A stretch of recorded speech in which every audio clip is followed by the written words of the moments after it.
The Italian government has called European authorities to reconsider the cap on Russian gas prices as sanctions against Moscow backfire ahead of winter. Over 200 Palestinian and international organizations go to the International Criminal Court to demand an investigation into Israel's crimes against the civilian population of the occupied territories. And several Chinese regions present the adjustment plan of some COVID measures at the request of the international and the national government.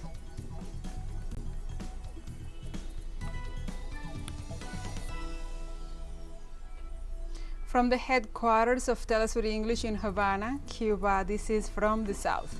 I'm your anchor, Gladys Quesada, and these are the news. Cubans went to the polls on Sunday to vote on municipal elections to elect their representatives in the local government bodies. According to Dennis Buero, member of the National Electoral College, the authorities registered 63.85% turnout. Polling stations opened at 7 a.m. local time and closed at 6 p.m. local time to receive citizens who were already lining up to vote from early hours. As reported by the National Electoral Council, for this day, authorities enabled 20,000 polling stations. This is the first voting to take place after the restructuring of the electoral system in the country, which removed 85 constituencies.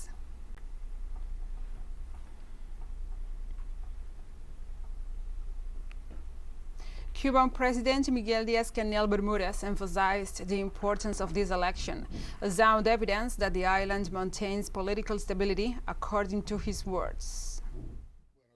This electoral process ratifies that Cuba maintains its political stability, maintains its social stability regardless of the intense economic battle with which they are trying to suffocate the population, so that because of discontent, hopelessness, the burden of all the shortages, citizens will yearn for social explosion that the imperialist government is after, which is to apply the imperialist logics against Cuba, and that this is reinforced with the campaign of this critic, especially in social networks and large media. The fact that we are doing this today shows that Cuba continues on its way. It follows an uninterrupted way.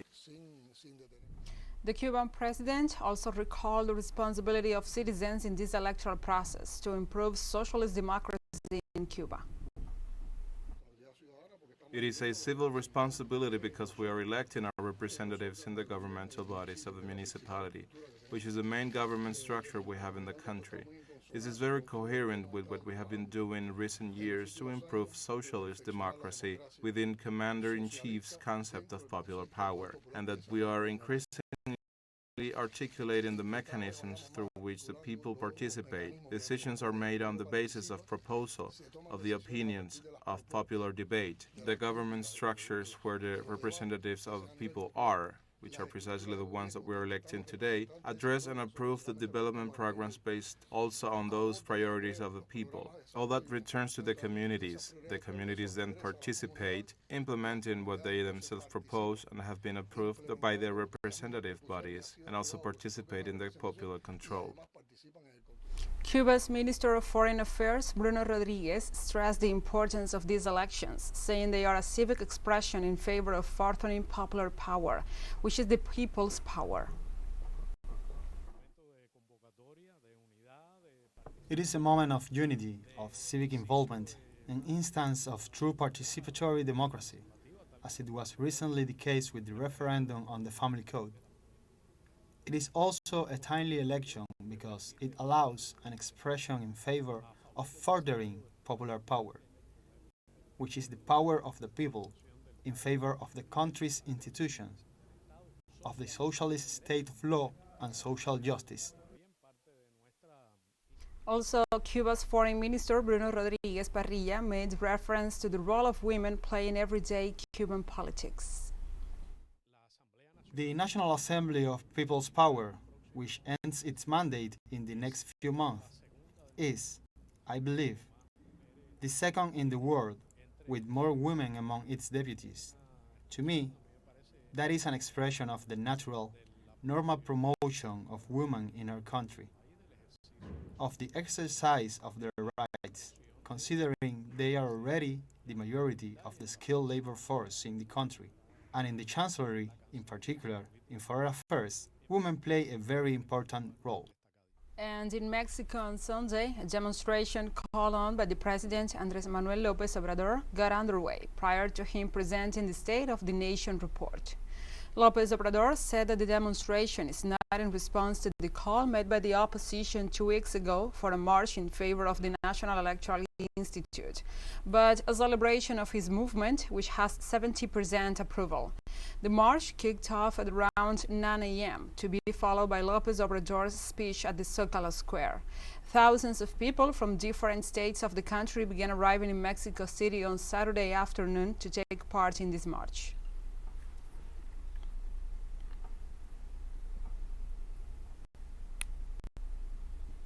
On Sunday, the president of Venezuela, Nicolás Maduro Moros, spoke about the future of the Bolivarian nation in light of the agreements recently signed in Mexico between his delegates and the representatives of the opposition. Maduro offered the statements during the speech at the commemoration of the 102nd anniversary of the Bolivarian military aviation and the 30th anniversary of the military rebellion of November 1992. The head of state, in addition to highlighting the contribution of the civic military union to survive what he defined as a war against the country, made a recount of the stages they have lived and in which he highlighted the prosperity of the times to come, placing his faith in the peace dialogues and in the Venezuelan people.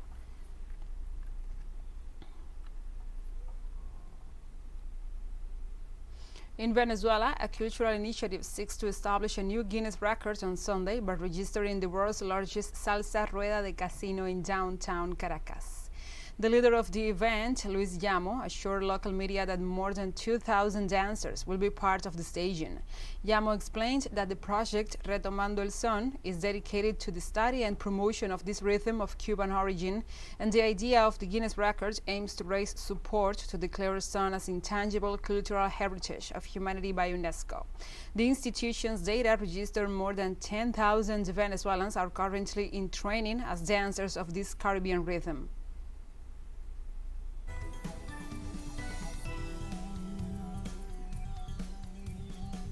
Let's take a short break, but first, remember you can follow us on our TikTok account at TeleSUR English, in which you will be able to see news in different formats, news updates, and more. Other stories coming up, stay with us.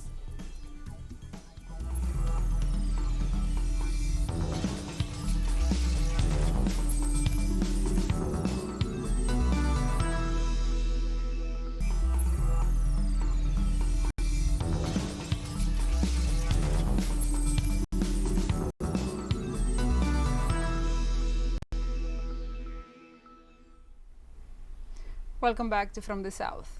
In the United Kingdom, the Medical Association claims that some 2,000 people die every month due to the healthcare system collapse. The National Health Service warned that urgent and emergency care centers face considerable demand, with record levels of assistance in the main departments due to the high levels of cases registered by COVID-19 and other emergencies that have resulted in the collapse of ambulance services.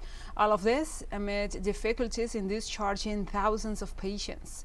Data collected by the Royal College of Emergency Medicine suggests that the number of patients who have to wait over 12 hours in emergency departments before being admitted to the hospitals has increased by 50% in 2022.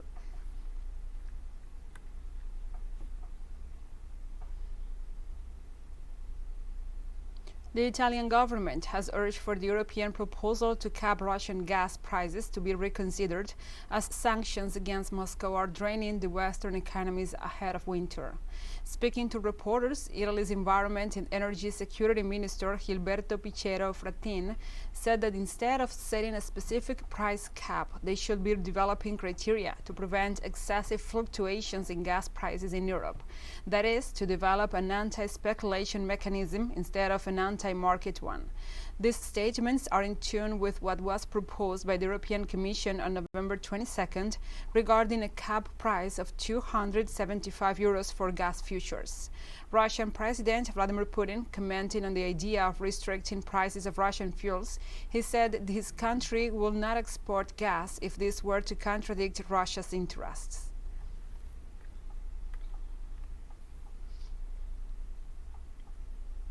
In this context, analysts warn about growing discontent among European citizens.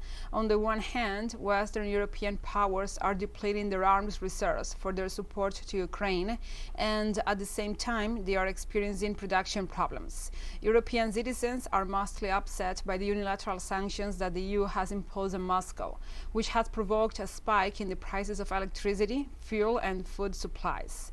This, in the face of what experts predict will be one of the coldest winters in Europe. Russian President Vladimir Putin stressed that the main goal of the United States and its allies is to worsen the lives of millions of people.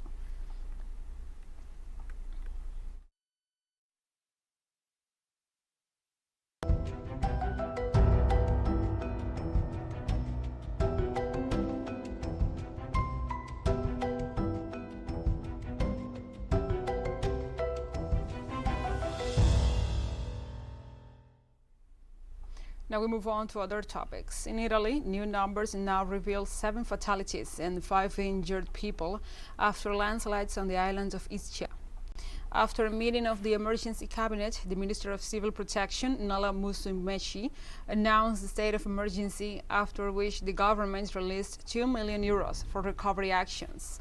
Authorities confirmed that 5 people are still missing, and the numbers of citizens displaced from their homes increased to 230, a reason why they are being relocated in hotels and family residences.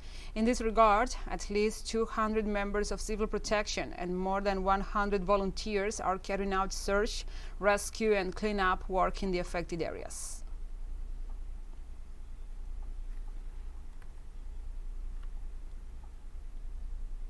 From the Vatican City, the Supreme Pontiff of the Catholic Church, Pope Francis, expressed his solidarity with the victims of the landslide in the Italian island of Ischia. I am close to the population of the island of Ischia affected by a flood. I pray for the victims, for those who are suffering, and for all those who have intervened in the rescue efforts. In Indonesia, the number of deaths increased to 321 after the earthquake that hit the province of Western Java last November 21st. The National Disaster Management Agency reported that over 7,000 people were injured, 545 of them seriously. The agency also reported that rescuers found 3 new bodies this Sunday, while assuring that they are still searching for 14 people who are still missing. Meanwhile, the government reported that the earthquake caused damage to over 62,000 homes and caused the displacement of more than 73,000 residents.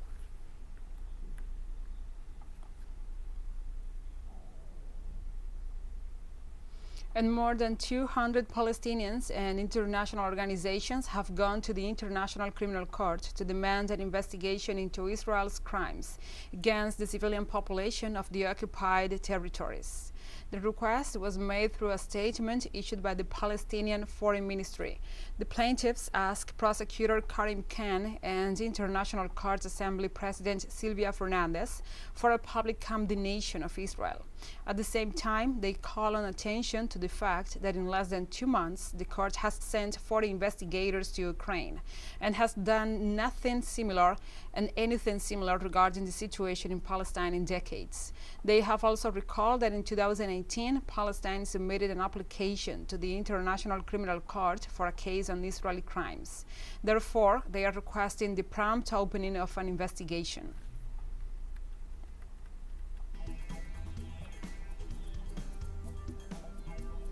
And we have more news coming up after a final short break, so stay with us.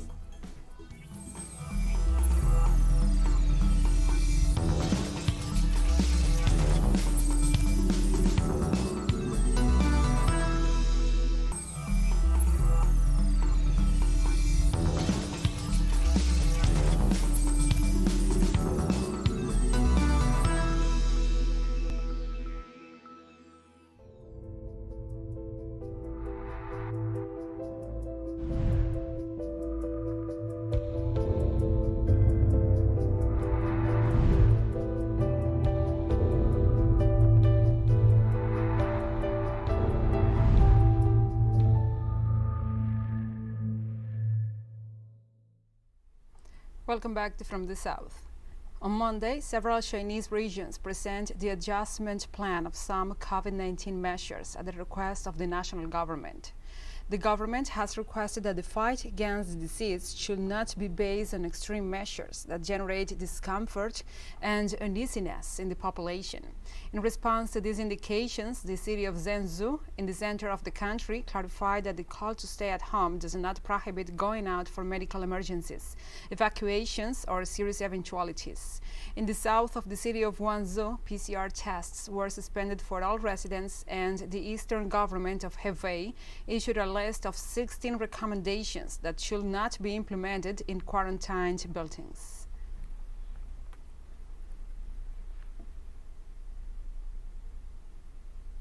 Turkish President Recep Tayyip Erdogan has assured his country's relations with Syria could improve in the near future.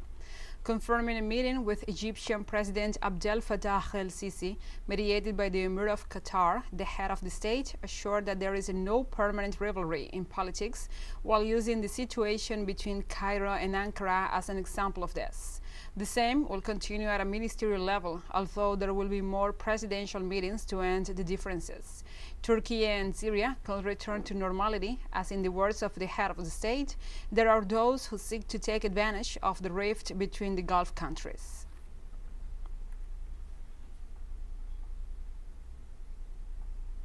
And the government of Russia bets on dialogue to solve the disagreements with Turkey over Syria. During an interview to local media, Kremlin spokesperson Dmitry Peskov admitted that there are disagreements between Russia and Turkey over Syria. He also stated that the level of relationships between Moscow and Ankara, as well as political wisdom, allow to solve these differences not through confrontation but through negotiations. Tensions between Turkey and Syria rose after Ankara launched overnight between November 19th and 20th a wave of airstrikes against shelters, bunkers, and deposits of the Kurdish and Kurdish-Iraqi militias near the Turkish border.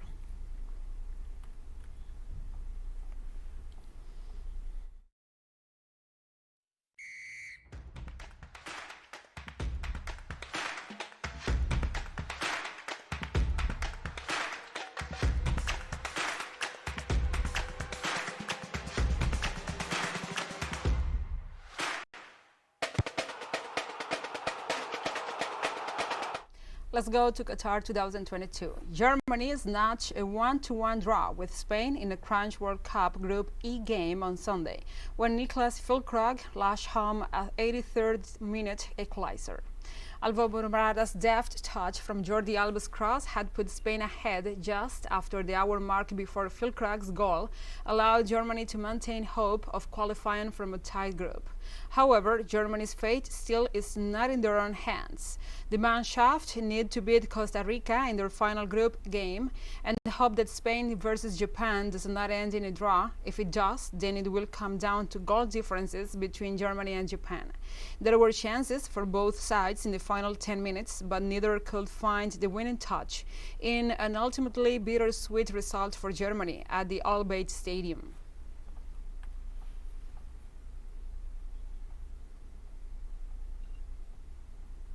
And a hard-fought match took place between the White Eagles and the Indomitable Lions, without a winner on the road to the round of 16. On Monday, November 28th, the Cameroonian national team drew 3-3 against the Serbs at the El Janoub Stadium after a 3-1 disadvantage. But they were able to recover gradually with a series of moves that ended up equalizing the match, dominated by the Europeans. As for the goals, Pavlic, Milinovic, Savic, and Mitrovic scored for the Serbian side, and on the African side, the starts were Abubakar, Choupo-Moting, and Castelletto, balancing the match that seemed to be in the hands of the White Eagles. Thus, both teams have 1 point after 2 matches played in Group G and are still on the track to qualify for the round of 16.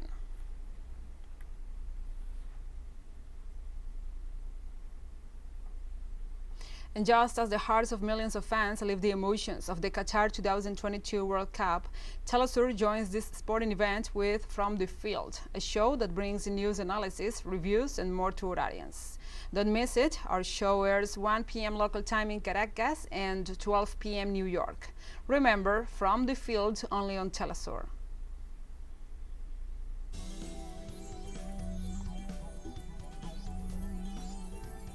And we have come to the end of this news brief. But remember, you can find this and many other stories on our website at telesurenglish.net. And also, if you feel so inclined, please join us on social media for all the latest news. We are on Facebook, Twitter, Instagram, Telegram, and TikTok.